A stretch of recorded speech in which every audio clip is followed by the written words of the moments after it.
છોટાઉદેપુર જિલ્લાના 6 તાલુકામાં સરકાર દ્વારા સોયાબીનની ખરીદી ન કરવામાં આવતા ખેડૂતો પાયમાલ થવાના આરે છે। સરકારે ટેકાના ભાવે 4,890 રૂપિયા જાહેર કર્યા હતા અને ખેડૂતો સોયાબીન વેચવા માટે ઓનલાઈન નાફેડમાં રજીસ્ટ્રેશન પણ કરાવ્યું હતું, પરંતુ હાલ જિલ્લામાં સોયાબીનના ભાવ 1 ક્વિન્ટલના 4100 રૂપિયા મળી રહ્યા છે। સરકારી ખરીદી શરૂ ન થવાના કારણે ખેડૂતો પોતાના પાકને રસ્તા પર વેચવા માટે મજબૂર બન્યા છે। ઉલ્લેખનીય છે કે સરકાર ખેડૂતોની આવક બમણી કરવાની વાતો કરે છે, પરંતુ ખેડૂતોનો મૂલ તૈયાર થાય ત્યારે ખરીદી કરાતી નથી અને જેનો ભોગ ખેડૂતો બને છે। હાલ તો છોટાઉદેપુર જિલ્લાના 6 તાલુકામાં ખેડૂતો સસ્તા ભાવે સોયાબીન વેચી રહ્યા છે।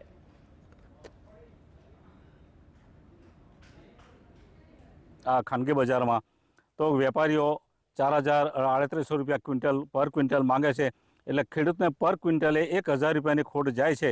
તો મારી સરકારશ્રી અને અધિકારીશ્રીઓ જે હોય આ નાફેડના એ લોકોને વિનંતી છે કે વહેલી તકે ખેડૂતોનો માલ ટેકાના ભાવે ખરીદે અને ખેડૂતોને આર્થિક રીતે સદ્ધરતા આપે એવી અમારી માંગણી છે।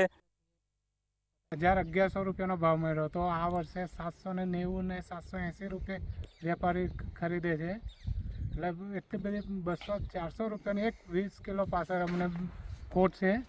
તો સરકાર ટેકાના ભાવે હજુ સુધી કર્યું નથી। આ રવિ પાકની બિલકુલ તૈયારી છે, અમારે પૈસાની એટલી બધી જરૂર છે હમણાં, પણ આ સરકાર ખરીદી નહીં કરતા। છોટાઉદેપુર જિલ્લામાં ખેડૂતોએ સોયાબીનની ખેતી કરી હતી, કારણ કે છેલ્લા 3 વર્ષથી કપાસમાં ભાવ ઓછા મળતા હતા। આપ તસવીરોમાં જોઈ રહ્યા છો જે ખેડૂતે 500થી વધુ મણનો ઢગલો સોયાબીનનો કર્યો છે। આપ દ્રશ્યો જોઈ રહ્યા છે, કારણ કે ખેડૂતના ઘરમાં મૂકવાની જગા નથી। ઘરમાં મૂકે અને કોઈ ઘટના બને તો તે મુશ્કેલી સર્જે તેમ છે। બીજી તરફ આવા ઢગલા અલગ અલગ જગ્યાઓ પર ખેડૂતો મૂકી રાખ્યા છે। નાફેડે 4,892 રૂપિયા ટેકાના ભાવ જાહેર કર્યા, પરંતુ તે ટેકાના ભાવથી છોટાઉદેપુર જિલ્લામાં કોઈ પણ જગ્યાએ ખરીદી શરૂ કરી નથી।